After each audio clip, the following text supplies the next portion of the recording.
tema central hoy en Estudio TN8, Agenda Legislativa 2025. Nuestro invitado, el doctor Gustavo Porras, presidente de la Asamblea Nacional. Doctor, buenos días, bienvenido. Gracias por acompañarnos. El jueves arrancan de nuevo. Ya... Sí, hay que recordar que eso está establecido por ley. Jueves 9. 9. Ese es lo que está establecido en las leyes. El 9 de enero arrancan los periodos de cada trabajo legislativo, es decir, la legislatura de cada año. Jueves entonces, es una sesión de instalación. De instalación. ¿O hay alguna ley que ya esté en tubería para aprobarse? No, es una sesión de instalación. Recordad que, y todos los nicaragüenses debemos de estar claros, que la que, de eso que le llaman tubería, pues la que está y que ya fue aprobada en la primera legislatura y que vamos a cumplir su aprobación en la segunda legislatura es la Constitución Política de Nicaragua. Es lo primero que se va a... Eso es lo primero, porque incluso esa va a ser la fuente de todo el proceso legislativo de transformación. Acordate que la Constitución, esta reforma constitucional es tan importante porque fue muy clara la orientación del comandante Daniel y la compañera Rosario, es decir, nosotros tenemos que ir actualizando todo el proceso, el marco jurídico, todas las leyes en correspondencia al modelo que vamos desarrollando y al avance que vamos teniendo. Quiero que profundicemos esta parte, doctor, pero sí. Antes, ¿qué ocurre el jueves? ¿En qué consiste precisamente? No, abrís la legislatura y lo hace abriendo su primer sesión ordinaria. O sea, que está establecido que hay 4 sesiones, una por cada trimestre. Entonces, abrir la legislatura... Pero ya las comisiones, y la junta directiva y todo eso ya está. Sí, ya está. Hay algunos cambios y entonces te tienen que conformar, leer, organizar, pero es una, en este caso, en este año, es una sesión interna, meramente de instalación del periodo. Ah, claro, ahí comenzás a identificar los tiempos de trabajo, el periodo de trabajo y la organización, el orden de todo el proceso de sesiones que vamos a tener, de reuniones plenarias más bien, porque la sesión es un periodo trimestral. Más adelante, repito, quiero que profundicemos en la parte de la agenda legislativa, sí. Pero a manera también de introducción me gustaría aprovechar, bueno, que estamos viniendo de cerrar un año 2024 para, a grandes rasgos, ¿cuál es la evaluación con que se cierra 2024 desde el punto de vista legislativo? Bueno, yo creo que desde el punto de vista legislativo este cierre está en correspondencia con lo que pasó en el país. ¿Qué es lo que pasó en el país? Vos tuviste un año de estabilidad, ¿verdad? Un año de estabilidad económica, un año de seguridad en el país. Entonces, desde el punto de vista legislativo, eso es lo que tuvimos. Tuvimos estabilidad en el proceso legislativo, fuimos trabajando en correspondencia con una línea central que tenemos, que es la lucha contra la pobreza. Todos los decretos que el comandante mandaba, que la presidencia mandaba, todas las créditos, préstamos, etcétera, eran sacados en menos de 48 horas, porque como nosotros habíamos reformado la ley orgánica y decimos que podemos convocar en 24 horas una sesión, entonces nosotros no dejamos calentar eso, sobre todo cuando se trata de recursos que vienen a fortalecer la lucha contra la pobreza. Entonces, ¿qué fue lo que cruzó este año? Igual que en el país, estabilidad, seguridad, armonía. Si vos ves ahí, no hubo en la Asamblea Nacional nada que no fuera armónico, que no tuviera en sintonía. Y fuimos en la práctica ya poniendo algunos principios de los que están constitucionalmente en esta nueva Carta Magna, que es un modelo donde todo el Estado está en correspondencia a un solo mando, que así es como se desarrolla un país. Nosotros estamos convencidos de que la única forma de que vamos a ir, como es así como lo vamos haciendo, avanzando, mejorando y desarrollándonos, es todos unidos bajo una sola dirección para que avancemos sin tropiezos y sin estar distrayéndonos del objetivo central. Objetivo central, lucha contra la pobreza. Al cierre 2024, bueno, además del presupuesto, ¿verdad? Que cada año hay que aprobar, se aprueba el presupuesto, pero al cierre de la legislatura se aprueba en primera legislatura las reformas a la Constitución política. Así es. Así fue. En la agenda para convocarse después de la instalación este jueves está en primera línea la aprobación en segunda legislatura de esta reforma, ¿no? Claro, porque es que la Constitución misma mandata, la actual, de que una reforma constitucional tiene que ser aprobada en 2 legislaturas y la segunda aprobación no debe ser más allá de 90 días posterior a la primera. Entonces, es una responsabilidad y es una actitud consecuente que nosotros sea lo primero que aprobemos la reforma constitucional en segunda legislatura o una de las primeras. No sé si pudiera ser que salga algo de emergencia, pero lo primero es la reforma a la Constitución política en la segunda legislatura.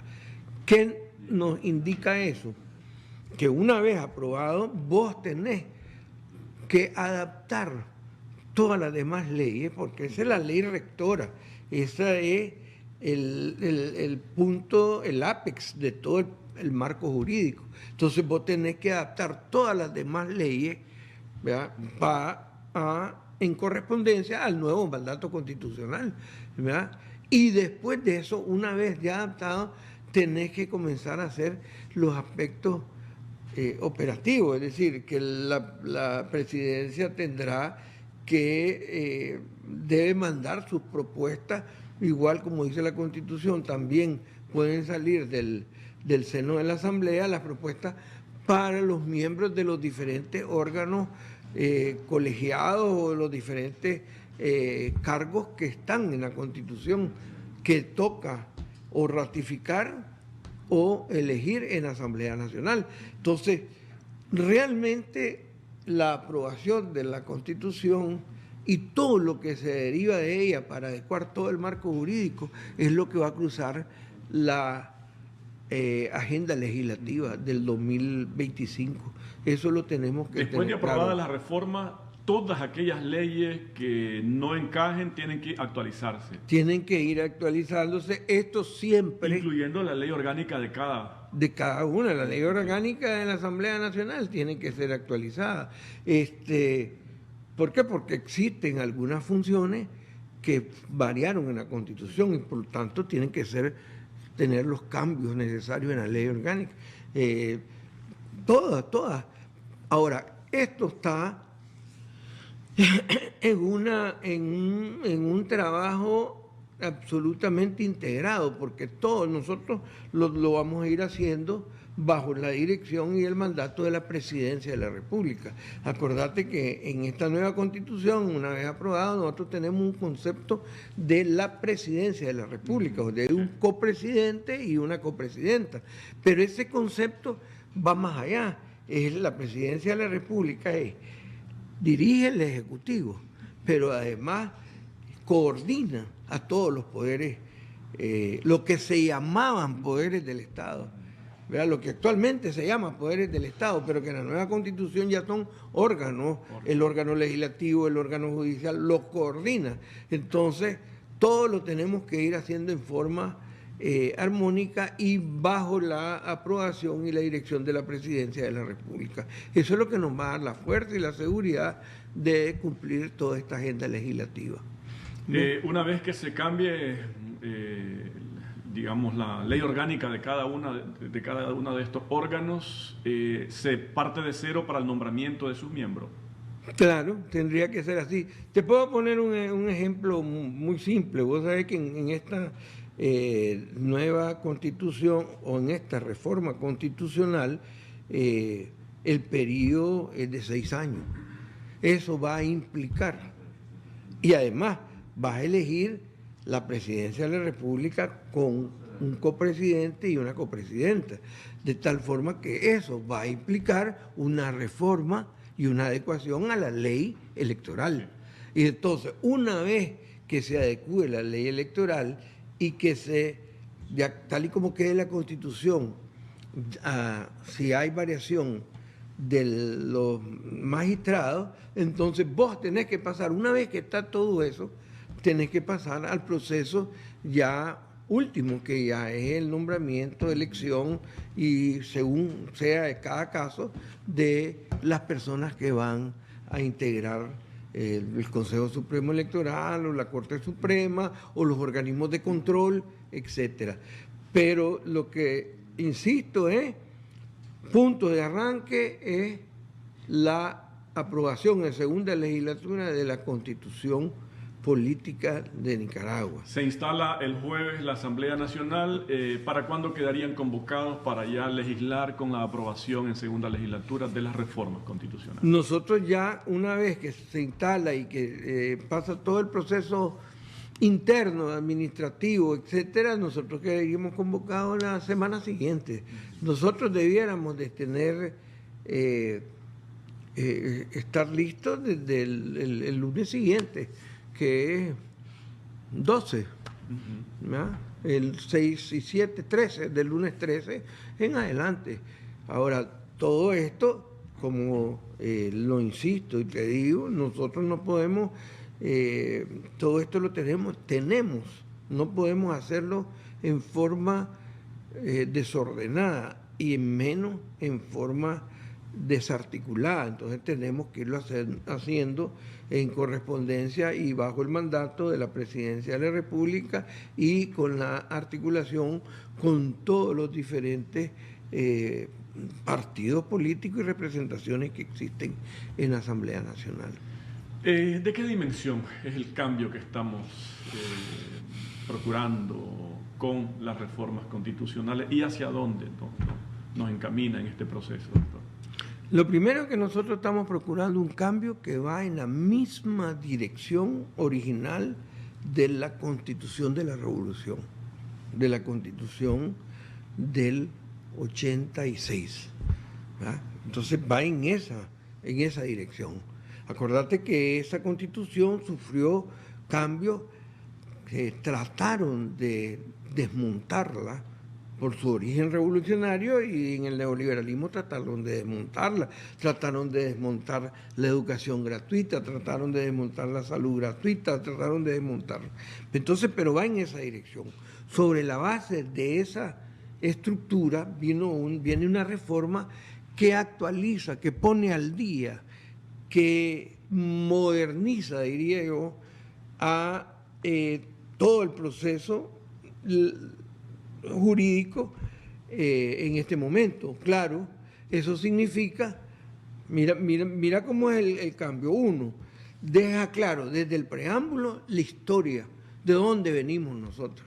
Ya no solo es una evocación como la que existía con algunas referencias, sino que es todo el proceso histórico que nos ha llevado hasta el día de hoy. Esa es la primera parte. Segundo, actualiza y le da fuerza a los principios fundamentales, es decir, los principios fundamentales son las bases sobre las que se construye esta sociedad, que es una sociedad y que es una república revolucionaria. Nicaragua es revolucionaria. Y entonces ahí deja establecido claramente, ¿verdad?, esa posición revolucionaria, esa posición digna, antiimperialista, de defensa de la soberanía. Ahí deja establecida cada uno de los principios sobre los cuales, ahí deja establecido el papel de la juventud, la importancia de esa equidad y práctica de género que tenemos, deja establecido todos los principios fundamentales de nuestro país. Posteriormente, ya pasando al título 2, lo que viene habla del Estado. Y entonces ahí hay transformaciones tan importantes, porque para mí tiene una trascendencia muy grande de que ya no solo hablemos de una Nicaragua que es un Estado libre, soberano e independiente, sino que hablemos de una Nicaragua que es un Estado revolucionario, libre, soberano e independiente. Eso tiene una connotación absolutamente nueva, ¿verdad? Que aunque lo que está haciendo es reflejar lo que en la práctica estamos haciendo. Y así como vamos reflejando todo, desde la identificación de cuáles son los símbolos patrios. En este país, en esta Nicaragua revolucionaria, era una injusticia histórica de que esa bandera roja y negra que enarboló Sandino, con la cual se levantaron los principios antiimperialistas, no fuera incorporada como parte de los símbolos patrios. En esta Constitución así va a ser. Y posteriormente que sea aprobado, hay que estar claro de que la bandera roja y negra de Sandino, la bandera roja y negra antiimperialista y de la Revolución Popular Sandinista, se incorpora a los símbolos patrios. Es decir, cuando vos me decís de qué importancia o de qué magnitud, esto tiene una enorme trascendencia, porque nosotros estamos con esto bajo la dirección del comandante Daniel, de la compañera Rosario, del Frente Sandinista. Lo que estamos es construyendo, organizando una Nicaragua que hemos venido construyendo y que ahora le estamos dando el marco jurídico que corresponde. Pero además, todos los procesos y restauraciones y todos estos aspectos que bien nuestros dirigentes le han llamado de la restitución de derechos, se incorpora. Entonces se incorpora claramente de una vez y para siempre toda esa gratuidad y cobertura universal de la salud, gratuidad y cobertura universal de la educación, se incorpora en todo el proceso de restitución de derechos que hemos venido avanzando. Mencionó algo, dijo, darle el marco jurídico a lo que venimos construyendo. Es decir, al hacer esta reforma constitucional, no es que íbamos por un camino y ahora cambiamos de rumbo. No. O sea, no. Gráficamente, yo lo miro así, para que nosotros venimos por un camino en el que vamos avanzando rápidamente, se nos han presentado condiciones y se nos han puesto a prueba, las pruebas que nos ha puesto el enemigo, hace que avancemos más rápidamente y se nos queda rezagado el marco constitucional, se nos queda rezagado el marco jurídico. Entonces lo que necesitamos es actualizarlo. Pero nosotros no nos desviamos en el camino. Nosotros vamos por el camino de la lucha contra la pobreza, vamos por el camino de la justicia social, vamos por el camino de paz con dignidad, vamos por el camino de seguridad y con soberanía, vamos por el camino del antiimperialismo. Todo eso que hemos venido repitiendo y que hemos venido incorporando en nuestro pensamiento y en nuestro corazón como principios de los nicaragüenses y de esta patria nicaragüense, ahora le tenemos que dar un marco jurídico. Y entonces ya queda establecido eso como un marco en el cual nosotros, los nicaragüenses, estamos en esta sociedad. Es una sociedad de 50 y 50. Es decir, fíjate bien que aquí comenzamos con aquel planteamiento del comandante Daniel, de la compañera Rosario, de la equidad de género, del 50 y 50. Después el comandante Daniel comenzó a usar el término de copresidenta. Es decir, nos fuimos poco a poco instalando en nuestra cabeza esa importancia del espacio y del lugar que tienen derecho nuestras mujeres en Nicaragua, la mujer nicaragüense, y vamos avanzando.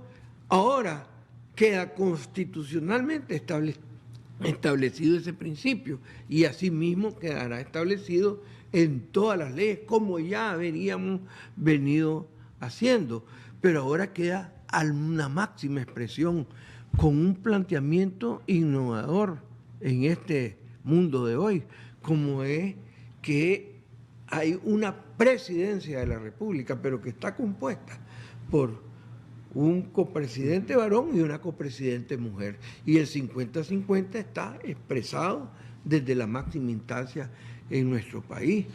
Entonces, ¿qué nos importa a nosotros que los enemigos hablen, que dicen que ese es para darle lugar a la compañía de Rosario? No, aquí lo que nosotros estamos haciendo es una innovación en la forma de la organización de la sociedad, y poco a poco eso va a ser un principio que probablemente nos va a dar enormes frutos en la lucha contra la pobreza, porque esa fuerza que tiene la unidad entre varones y mujeres para un solo objetivo es indoblegable. Pues yo creo que dijo algo así, a ver si me acuerdo, ahorita lo dijo, doctor.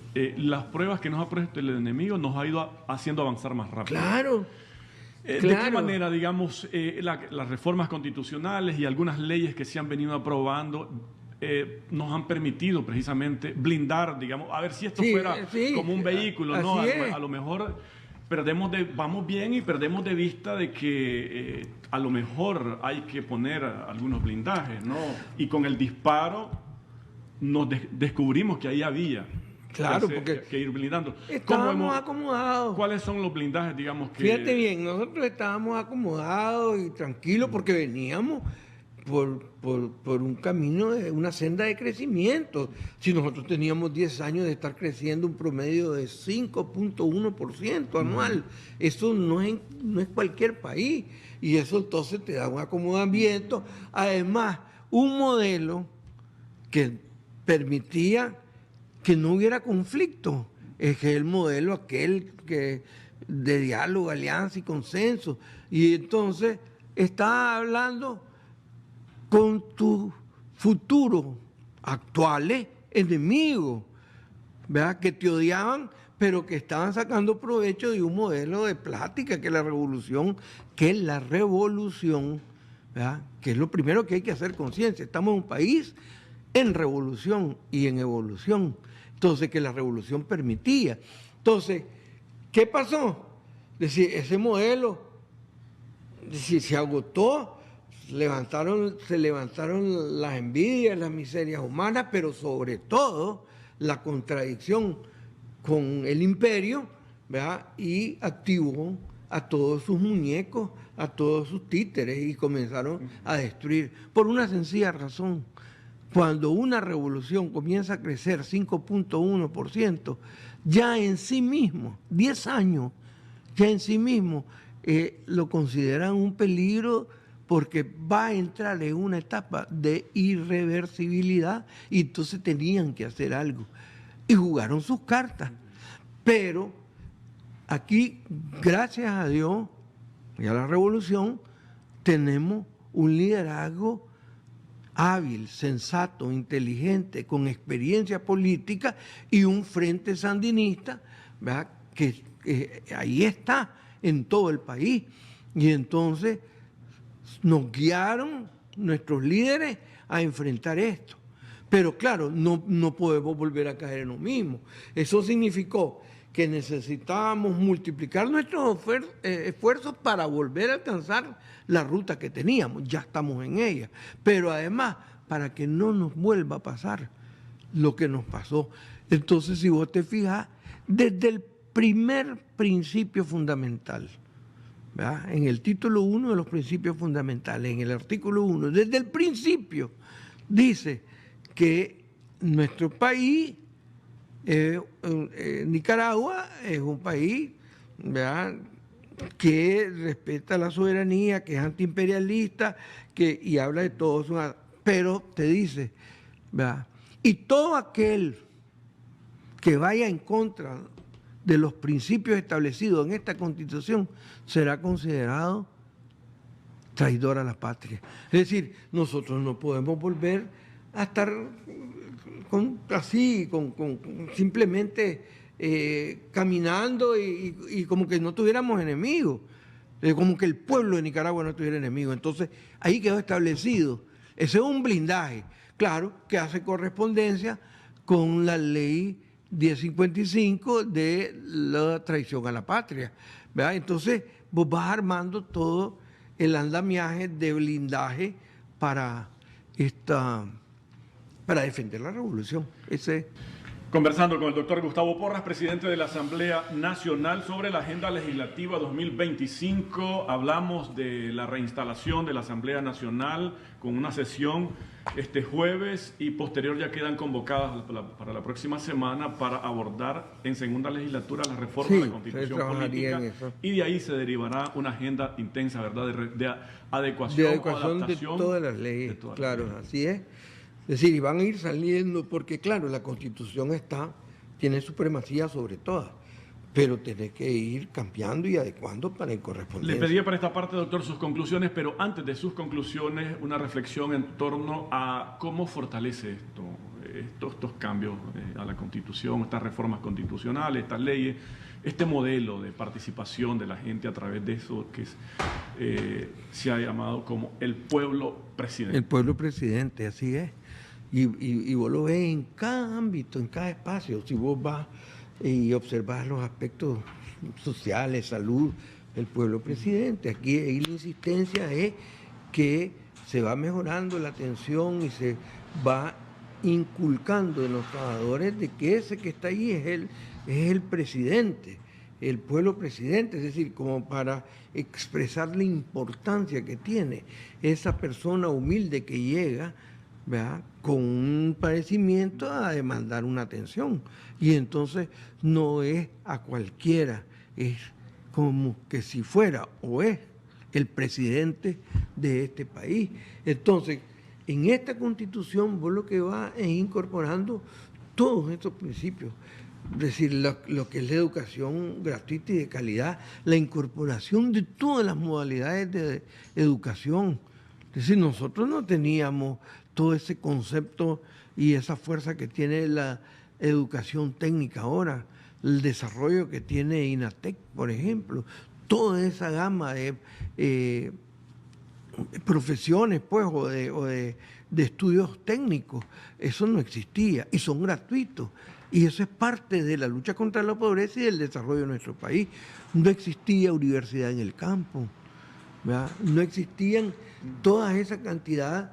Ahora tenemos 180.000 estudiantes matriculados en línea, prematriculados en línea y que se van a hacer matriculados. Entonces, todos esos conceptos, mirá cómo se va modernizando la flota del transporte colectivo, tanto urbano como interurbano.